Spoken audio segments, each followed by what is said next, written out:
let's not talk about Gamma yet. So you haven't seen him on that. And I have to talk loudly for Bob. So, Bob, I'm talking about the homework.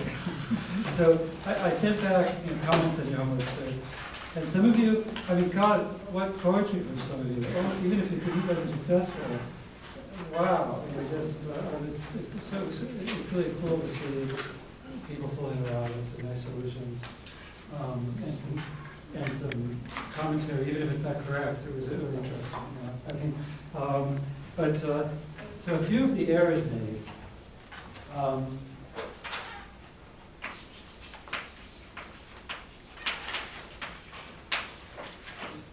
Actually, before I say that, warning, read the handout for the midterm tomorrow.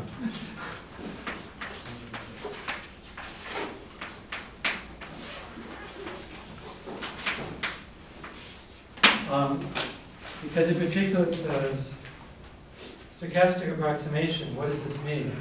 The meaning of Galerkin relaxations for fixed point equations. The application of this concept to gain the TDQ learning algorithms. Really, that's there. Yeah, let's get to the exam. So you really will have to know how we draw these algorithms. So that sounds bare, so we can test you on it. Well, we've done the lecture over and over everything, and you have to apply it. So it's crazy to code some of these understand. So there are a few of you who didn't understand what you were coding, I can tell. Just a few. Probably not you, not you. But a few of you who didn't understand what you were coding. And so in particular,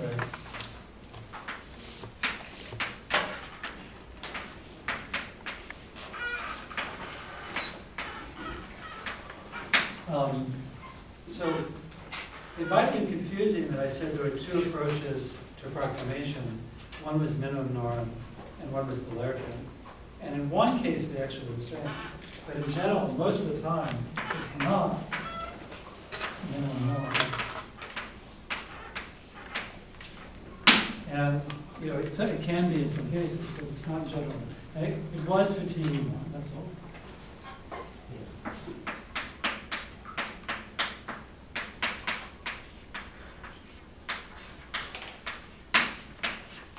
That's the only case where TE lambda is lambda equal 1 and a linear basis.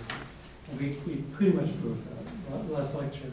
Like Galerkin, remember what it means, I mean, should I?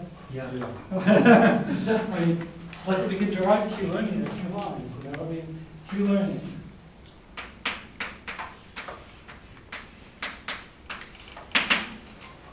Let's write this down again. Q of XU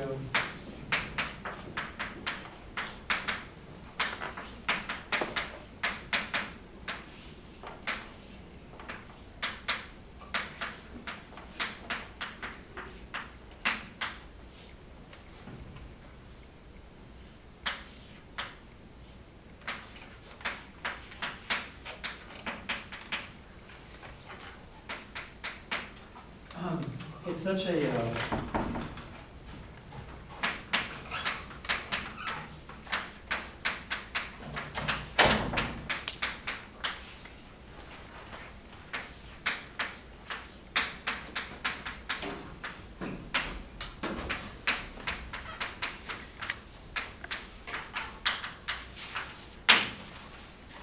all right.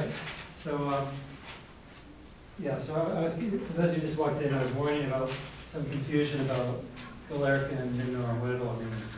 And just sort of deriving one more time. There's the fixed point equation for the Q function, where the underlying underscore here always means take a minimum.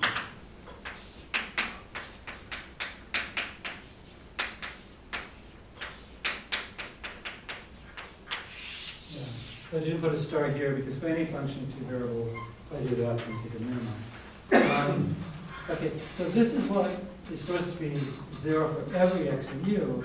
And when you perform a relaxation, you could say, well, let's just say for 2x in u. That would be a relaxation.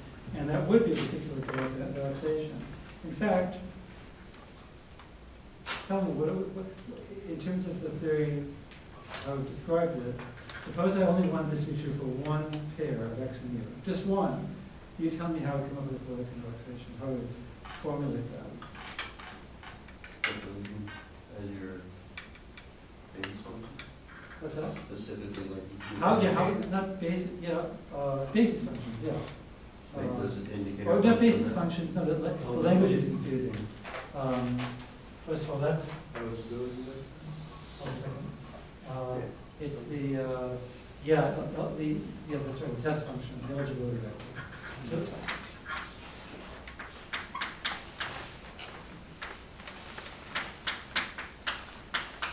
yeah, so we need to give this a name, because we want to replace the star by a theta at some point.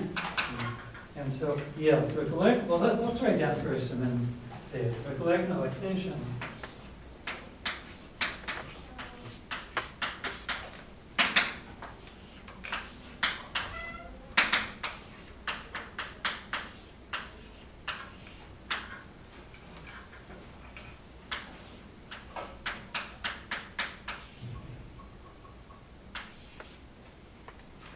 And I put a T there, and I don't like that, because it's a function of theta variables.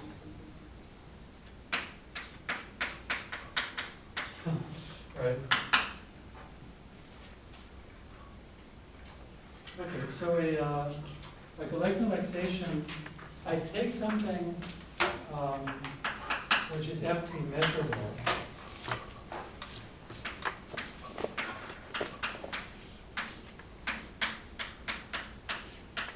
In this case, it could just be measured with respect to, it could be, for example, just a measure with respect to xp and ut. But that's not what we've done, so I should erase that. I should say R there.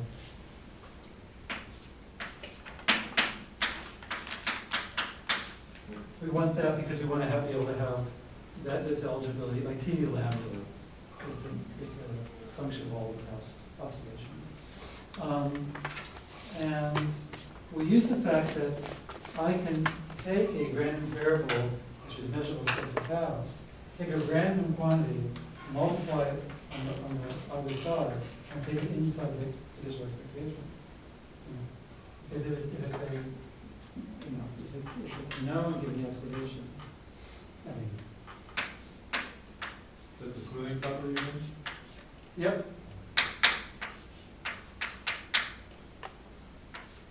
But I'd have to put it in order to say that. By the Markov property, I can condition on everything, but the past won't matter. It's only the last two values that matter. And so we have a conditional expectation. Well, that's not the smoothing property. It's just the definition of the conditional expectation. It's basically, intuition is that if it's a member of this observation signal algebra, it's known. It's not random anymore. That's the intuition. But it comes to the definition of conditional expectation. You can treat this as these guys are just known deterministic guys. The only randomness now is here. And this guy, if it's measurable in the past, I can take it inside. The smoothing property is getting to the conditional expectation. The Galerkin relaxation is the expectation of Q theta now of x to ut. Not on b theta.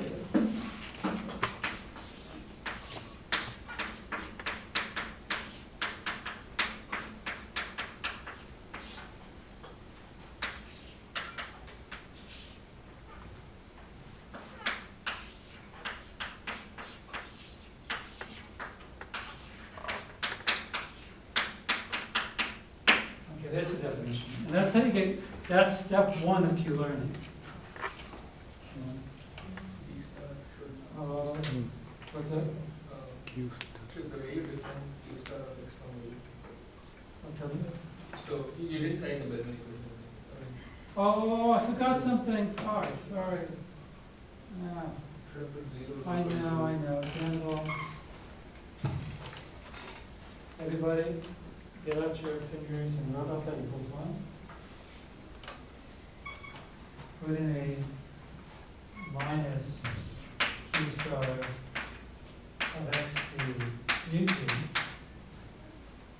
right? And replace, you put the equality sign back in, that's 30.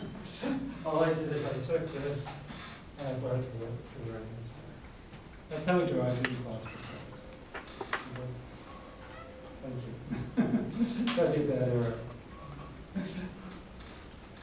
Okay, so instead of this conditional expectation, the whole thing, conditional expectation, this whole monster being 0, we did 2 steps again. We took this guy, we multiplied both sides by zeta t, and took the zeta t and solved it. And then we used the smoothing property of conditional expectation. That if I take an expectation, a conditional expectation, then it's an expectation. Did you say that Q star is part of the conditional expectation? Yeah. This was, yeah, this brackets here. Like I said, I should have brought this to the right-hand side, the minus sign. Okay? So that's what I've done here. Brought this to the right-hand side. It's the whole thing. The whole thing. It's the whole thing. That's what this brackets. Nothing different than in class. It's exactly the variation. So that's it. So again, the expectation of zeta t, b theta squared of x t u t x t plus 1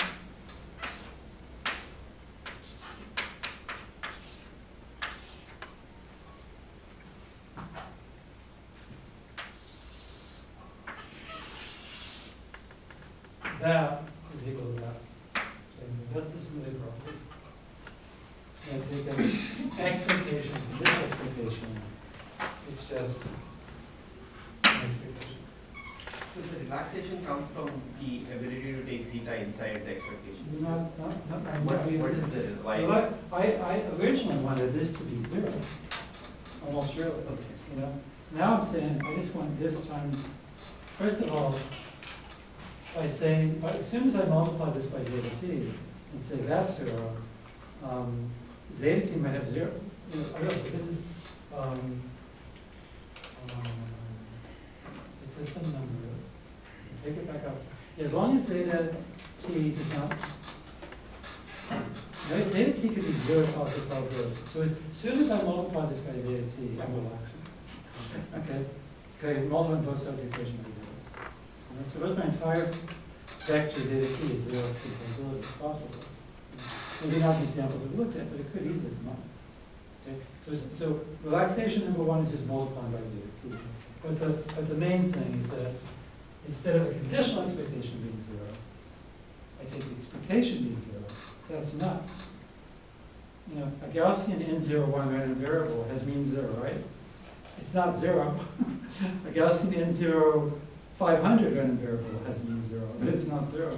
I mean, just saying that expectation of something is 0 is idiotic. To make it then conclude the original thing is 0. You know? So it's only going to give you something meaningful if you have a good basis function. If you have a good parameterized family function, so that you can hope that the collectization is meaningful. And So I've heard a lot that was true. All of you were successful with the roadware. It was amazing how it worked. Sorry.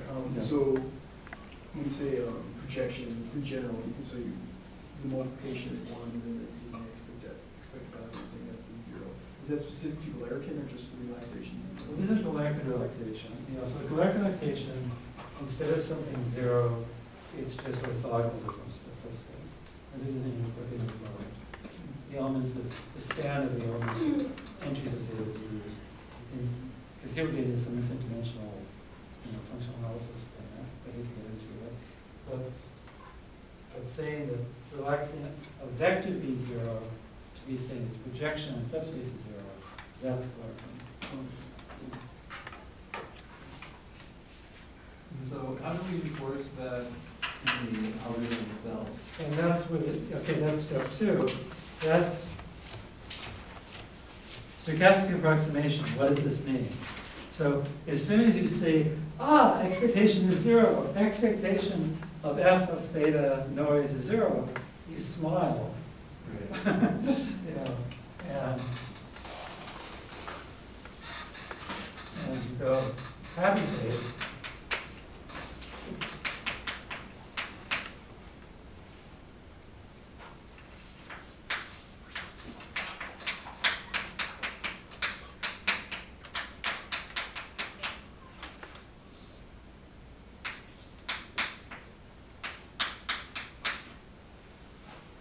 And that's the stochastic approximation. Okay. So this would be the. Oh yeah, sorry. See, that's the thing. You get all happy. There's a game missing, everyone. And what else is missing? I was just testing you guys. All right. That's the thing. You get excited. You slip over things. Yeah. Now, then it won't work. Because I mean, it's just like, remember the analysis is from the Meridian method. This is equivalent to theta t plus alpha t plus 1 and some f of theta t n t plus 1. I'm just calling n t plus 1 everything, And we analyze it to an ODE.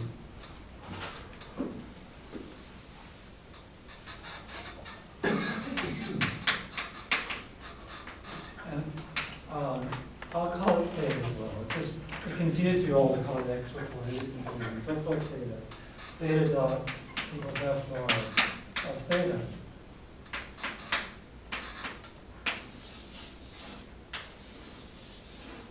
And of course, you all know that just because, so by definition, this is f bar of theta.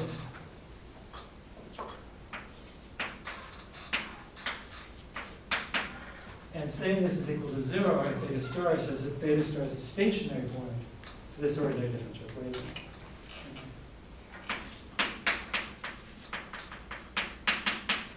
And we all know you can't just say, oh, f bar of theta star equals 0, let's run ODE and expect it to converge. It could get trapped somewhere over here, it could shoot off to infinity, it could do anything.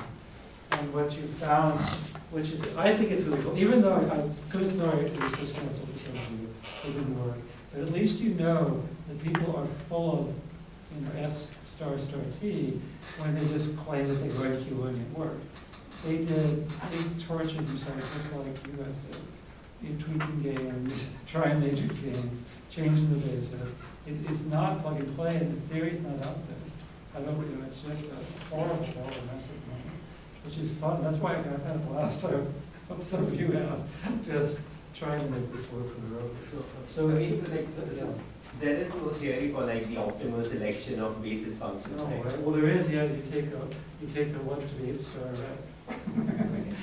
I mean, you could choose your basis. So, and that's the theory. Is you have some intuition about the shape of the solution, like the speed scan model. Maybe it was x to the 3 halves or something for the other function. If we were given statistics as a model, we would hypothesize some approximation just to get the structure right, and then we let it run. It's sort of similar to like how people select feature vectors in machine learning. No, exactly. It's the same thing. That's it. But that's sort of, I mean, we're getting merged together today in a way. That was sort of fun talking to the speaker. I forgot to remind you all that the ODE was lecture yesterday. Did you make it? I did say I said you did too much. But he was pointing out that, like, the machine learning community who just looks at features and classification, and the reinforcement learning community is starting to talk to each other, which is a fairly new thing. I didn't know that.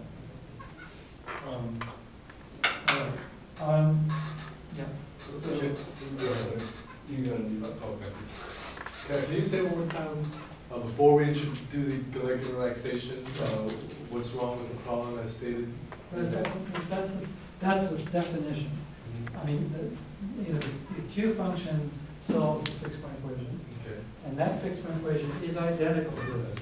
Because we all know that P, Q, bar is conditional expectation. Okay. All right? I mean, this is already known and given notice, so it's really, that part I can take outside to see like Q, but that conditional expectation given that is what I mean by P.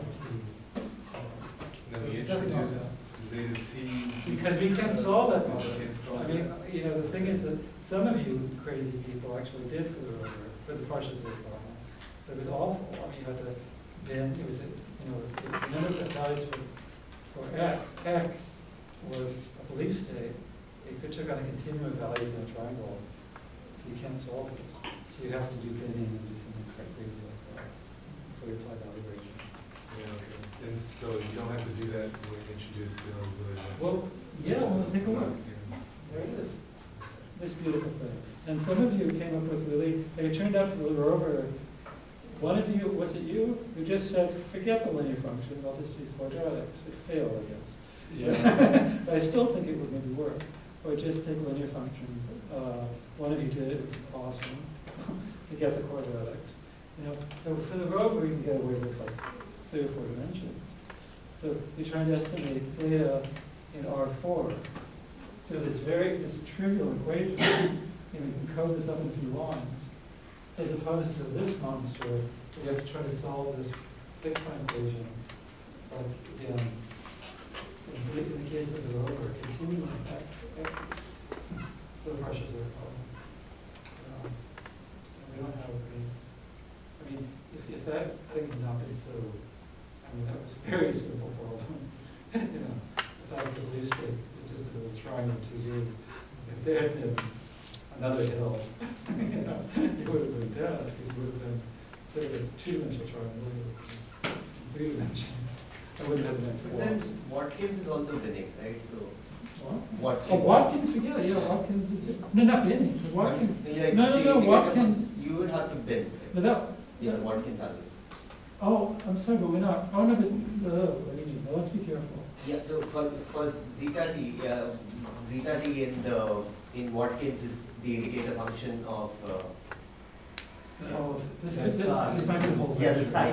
That's going to sound like a whole lecture, but, no, but we have a whole choice. I mean, when we use Q-learning, and what you're saying is a different topic.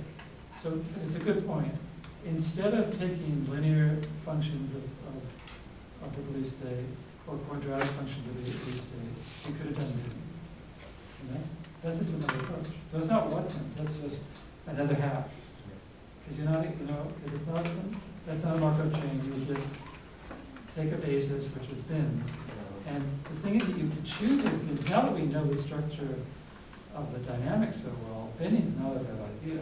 I mean, Yeah, okay. yeah. Now that we know that that belief state lives on like a union of 3 lines, maybe you could like bin those 3 lines.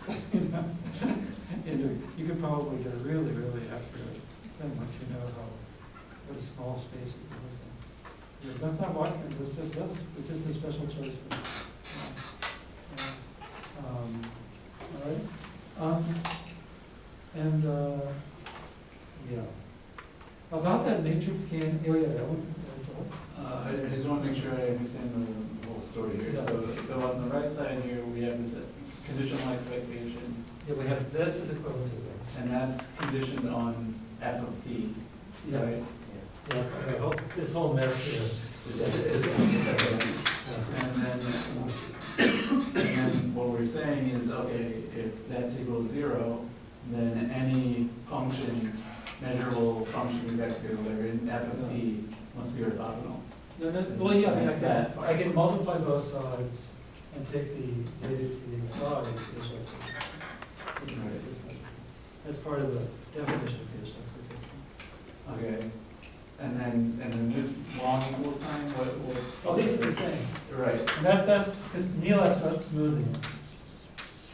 right, okay. And it just says the expectation, conditional expectation is just the, these two are just Okay, I agree with that. And then in the happy phase again, is because it's easy to see something like that at 0. You can just blindly do this, but it takes some care. And in this, I don't know, did anyone succeed with the scalar gain algorithm? I don't know if they did. Did you? You did. You used the scalar gain algorithm. Yeah, because your results were perfect, I remember. You had your policy matched Jason's computer vision evaluation, policy evaluation exactly. It looked like you cheated. Yeah. surprising, but you hadn't played the game, I'm sure. You didn't. I played with it, Yeah. like 300 words. You did, your run was a bit short. Every season I'm gonna do it. But it definitely pays to look at this game. And at least one of you really understand what that meant. Since we're talking about this, and you're saying it's very important, maybe justify to me as someone that is new to this, why is this important and not another hack? Well, I don't know if any of Is everything else you I say? don't know of any of it. Okay. I could talk to somebody who knows. I mean, I don't, yeah. But you wouldn't call this a hack. This is something fundamental that's important. I just don't know any other computational method besides Galerkin. It's a hack, it's a the Galerkin hack. So you go, okay. It's a hack, it's like one of the main hacks that people use. So, okay, this is a main hack. Yeah, it's just, I mean, it's one way people solve equations too, because you can do this and let your bases grow, as you see fit. There are all sorts of ways of actually solving exactly equations by slowly increasing the number of bases.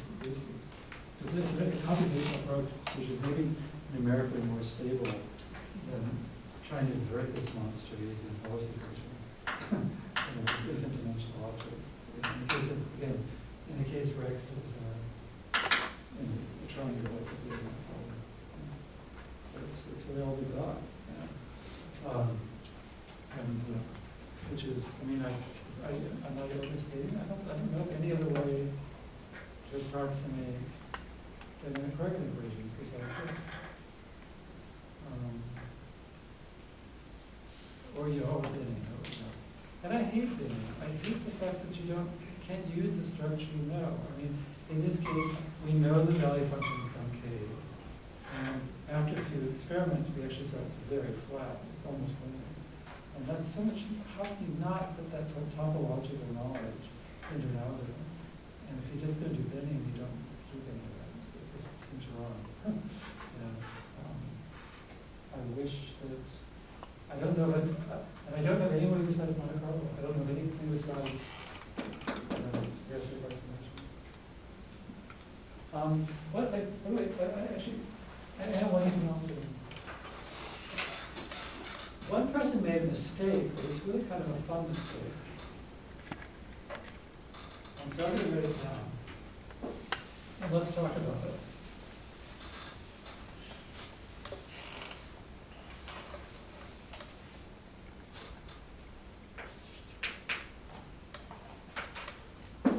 So, I mean, here's a crazy idea. I can mess around with this in all sorts of ways.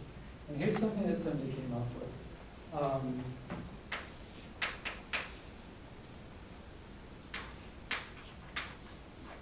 So I mean, this is a scalar, that's a vector, I can take the left hand side. Let's play with it. Let's I can say zeta t,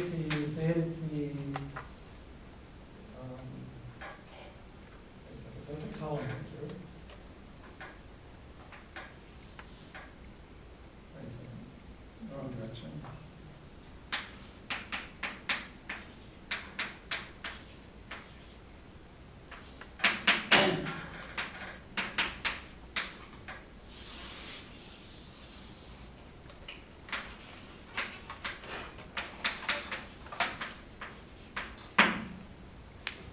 Why you would do this? I don't know. But the only reason I'm bringing this up is you can fool around with this a lot and put all sorts of garbage in before you put on this. This shouldn't have a smiley face. This is just another hack.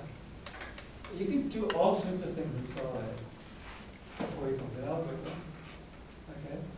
And so you could then, from this, so this is a different, the theta star for this is most likely very different than the theta star vector here. It's a totally different function.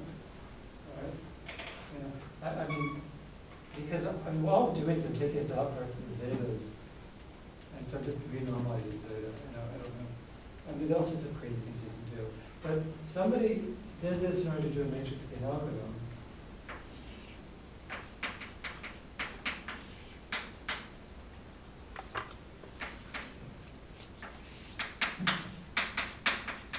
It's not quite this, or something like this. Is this the ZAP fueling? No, no, not at all. That was the side. No, no, no. Oh, not at all, not related, nothing. Okay. Yeah.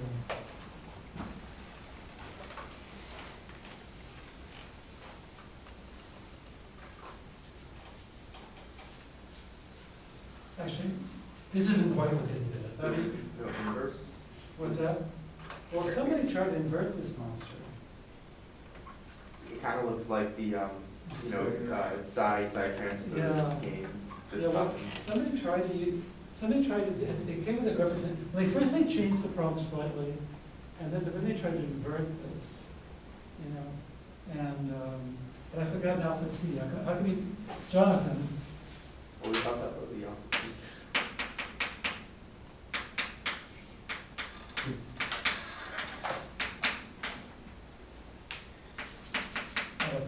but, so one person made a mistake of trying to invert this, and you can't do that, right, everybody?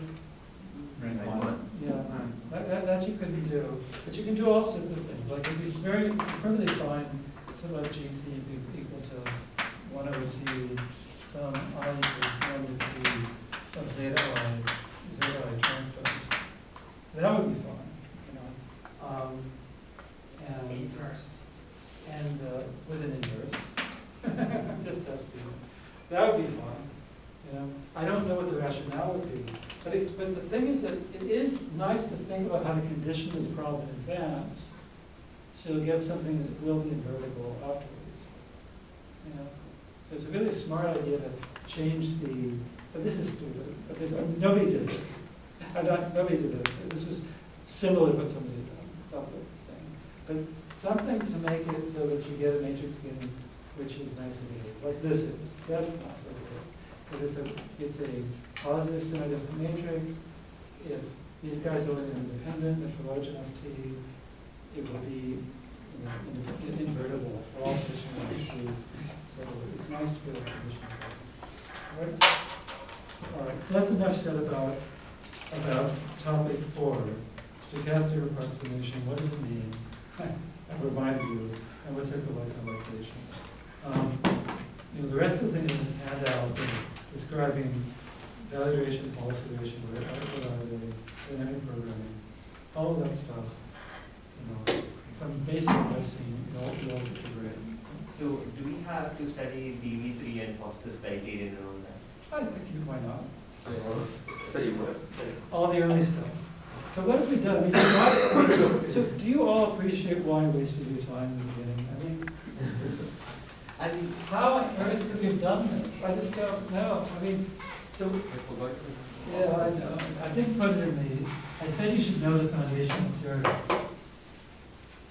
I mean, yeah. I mean, of course I'm emphasizing a lot of other books, but, what have we done in this course, so, so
there's Markov models and all this sort of language that goes with it. And it's so nice to talk about value functions without control first, and be able to say, here's a representation. That's cross me, I never did that. I had a one cross Paul.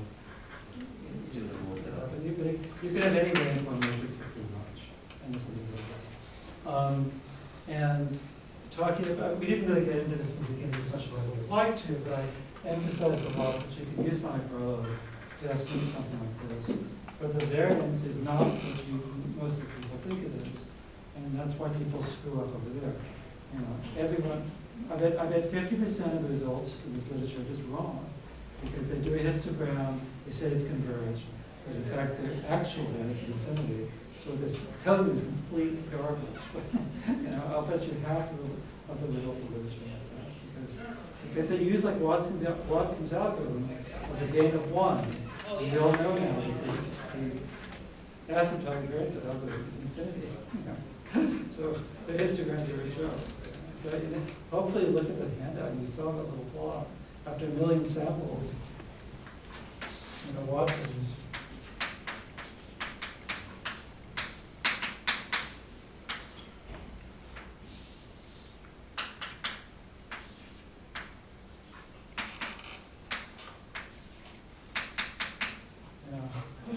Just, you know, so anybody running Watkins algorithm would present this histogram, say, I have a confidence interval of da da da da, point blah blah blah blah, it's optimal, and you know, and never know that they don't know the theory, so they think they apply the theory. If you saw a histogram like that, you'd say, "Wow, good job," you know? But it has nothing to do with reality. It's not very good. And luckily, Jonathan here is to point out that what they should do is not condition theory. Somewhere over here, all like near 0, really you need to spread your initial conditions out with a huge range to see it contract. So you can see the stability. So you have one guy starting here way too far to the left, one way too far to the right, and see it all compress down to a histogram, then you can compress confidence. So then you see the stability. You don't see the fact that this thing is moving. It's just incredibly slow. There's billions, hundreds of billions of steps. It's all controlled. So I stand by all that torturous sort of unmotivated stuff you do in the course.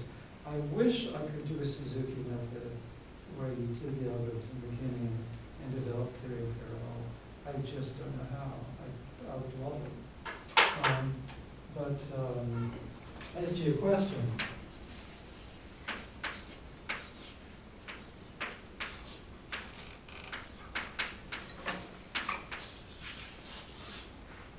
I definitely would expect you to know what that means. You know, that's so fundamental, you know. I specifically meant to ask about the Foster's criterion and the TV3. Yeah, oh, do not DV, V3. V3, is it? Yeah, but that's, I mean, I don't know. I mean, Oh, you need both of them. well, I forgot I about don't that. say, I don't want to say. But it's such an easy thing to do. You've got to, you can keep your cheat sheet from Okay. last exam. Yeah. Okay. Yeah. That's the thing I wanted to say.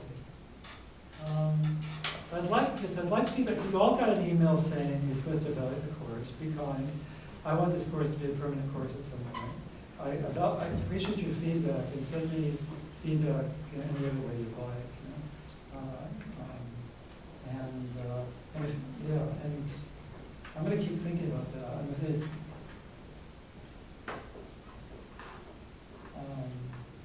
I don't know, let me know. I mean, I don't think we could have hopped to this without spending a lot of time on this. I don't see it being possible. Maybe that was useful. Yeah, I just don't see it. And you need it for all sorts of things.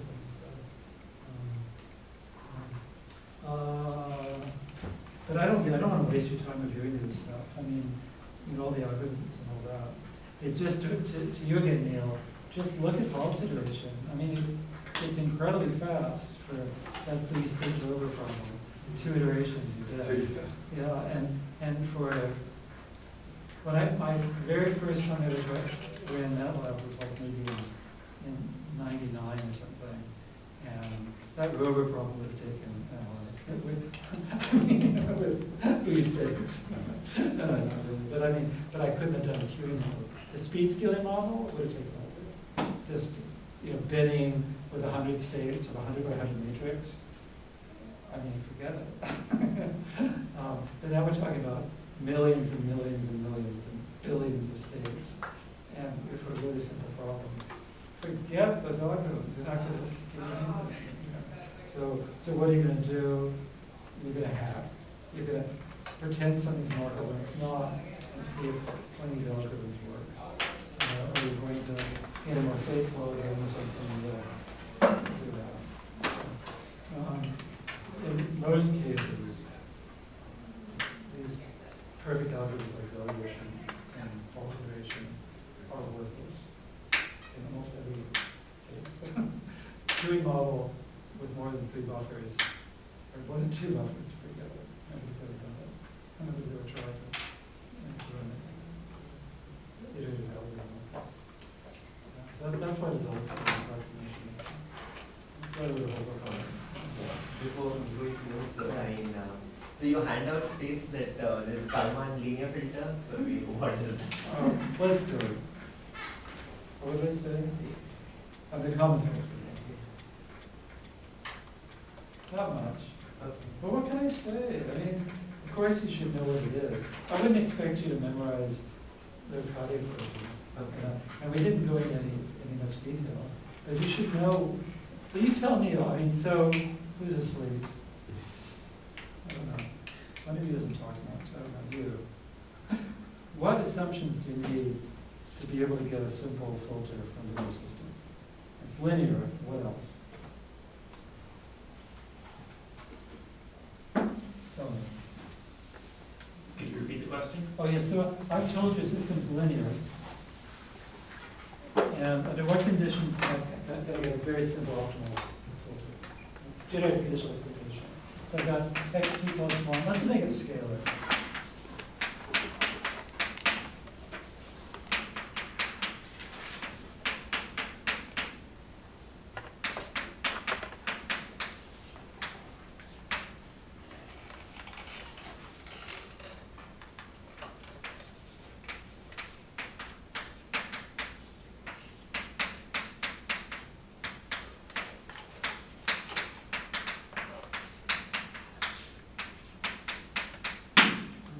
So this would be fair. Under what conditions can I compute this with a 5-dimensional filter? I mean, so these guys are living in R. This is R.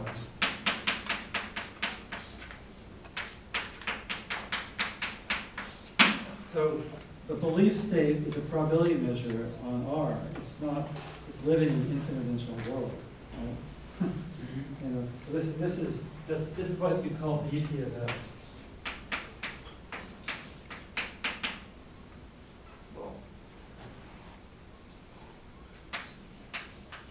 Let's say they continuous. X, R, so R. That's what you want. When conditional expectations of any function is good. Under what conditions can I generate that? Using a filter that isn't introduced. Is that what we call the belief state, not like the probability density? Well, that's the same thing. Remember my abuse, it's not an abusive equation, generalization equation. So pi of A is the same thing as pi of the indicator function of A. It's just thinking of probably mass functions, probably measures as mapping, taking functions through the numbers. Okay. So that's it's the same. I mean, you're definitely right. Normally we restrict indicator function. Indicator function has to use in some sort of way. I can do that if you want. All right.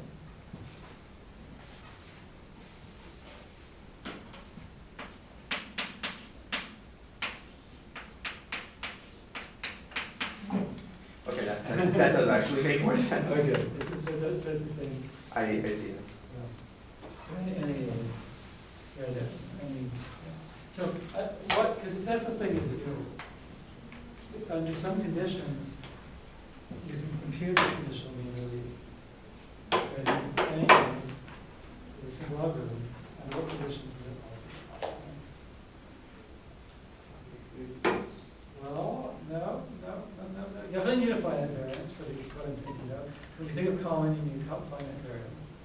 So One of the assumptions for this course seems to be IID Yeah. on N and W and also interdependence. So, NT, WT, IID, they don't actually even have to be independent of each other, but I think we assume that they were. Yeah, we can realize that. You need to know the PNN. Well, you need to know, but then it won't be fine. See, I want one that's, so can I find a finite dimensional filter?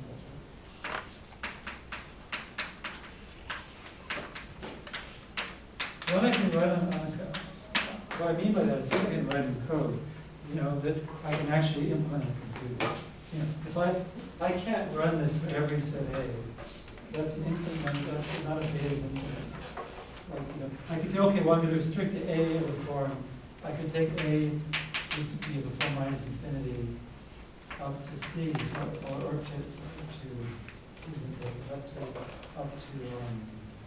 little a, or A.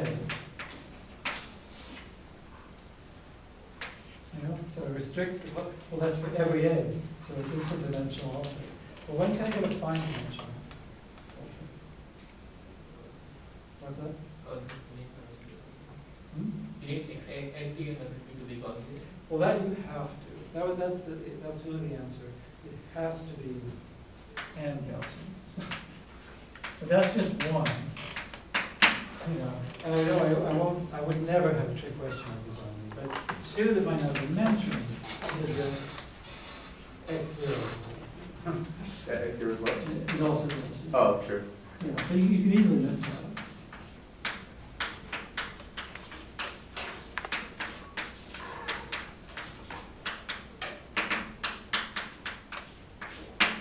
And that's it, I guess. You mean the belief, like, at time zero, right? Or what do you mean by X zero? Oh, it's just the, Well, the X0, initial, yeah. The initial thing has to be Gaussian. the initial. X0 is unknown, but you have to have a prior on it. Yeah, so, okay, you're prior, so like B zero kind of. Yeah, that's what, which is B0. Yeah, I think that B zero. No, it's not even B0 because it'd be B0 gives minus 1.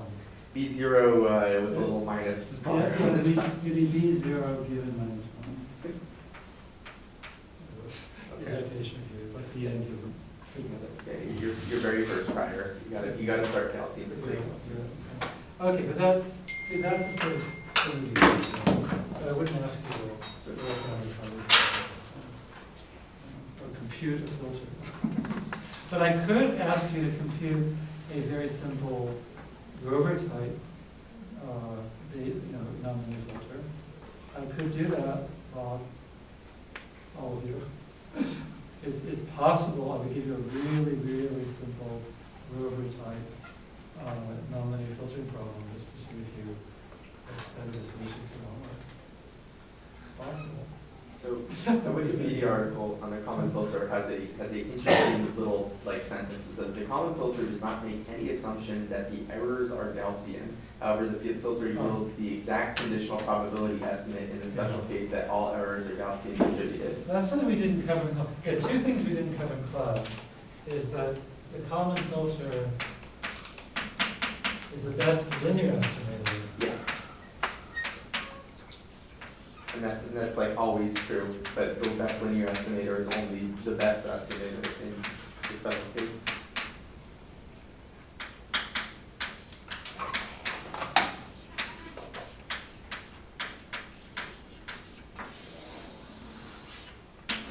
And that's hard. I can't define what that means right now. But if I want a minimum mean square estimate of the state, given observations up to time t, the common filter will do it without the Gaussian assumption, which is pretty cool.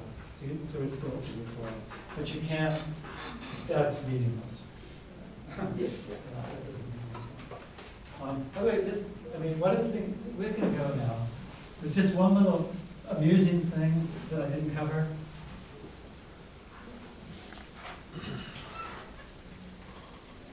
I just feel like I think every lecture I'm going to say this is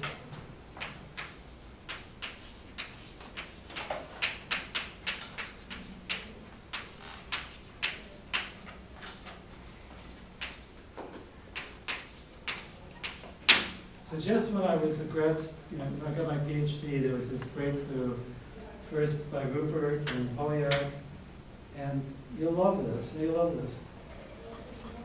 Take the happy phase.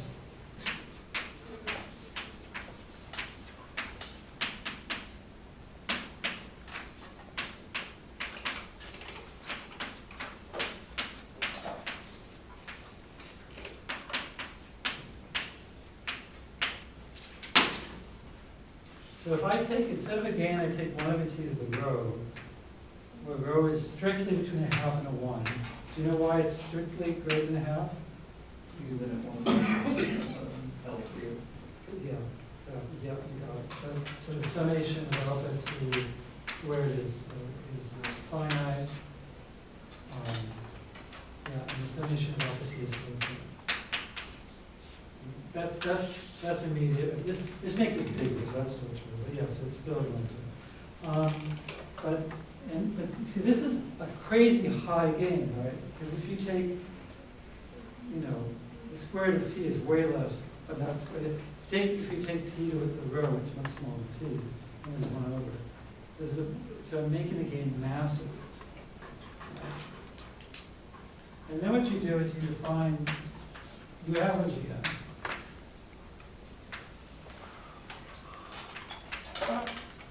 When you're all done, say,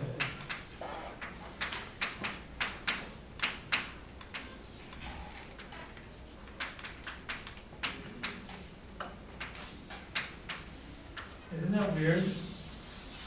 How would anyone come up with this crazy idea? The only way to come up with this crazy idea is to look at diffusion approximation. Multi-solution, like we did, the central limit theory approximation, like into that. And don't do anything. Just first crank up the gain. Just kill this thing, and you'll see a horrible outcome. Because this is like it's like having a gain that depends on time, and it's blowing up. After all, this is just that's what it's just t times t to the rho minus 1, t to the that's minus 1 minus 0 plus. Yeah. So it's like a 1 over t we had before, but now times a gain that's going up. So if you run this, it will completely blow up. But then you tame it by reaveraging, and guess what the conclusion is on this one? It has the asymptotic covariance.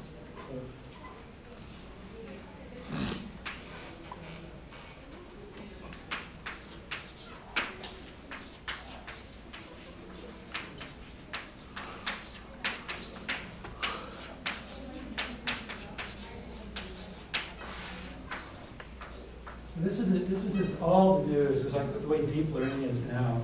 There's incredible excitement about this. That you could do something so stupid. So I made a big deal about putting a matrix gain here to get an optimal covariance. Why did I just tell you to use this method? Yeah, why? Because the fact that just, if you try it out, it just doesn't work all the time. It's just that the rate of convergence in the central limit theorem can be very slow. So the matrix gain algorithm, you're adjusting the dynamics, getting to the right ballpark. It's doing 2 things for you. It's helping with dynamics, it's helping. And this thing, like, I think, did you try it with the I don't know, with the rover? But it's so, most of the time it just doesn't work. But the reason I mention it now is that it's something just to keep, remember that this is something that sometimes works. So it's hack number 7 that I actually was going to put several of these lectures on the board, and partly I didn't want to waste your time on the homework. It's tragic. And that's it.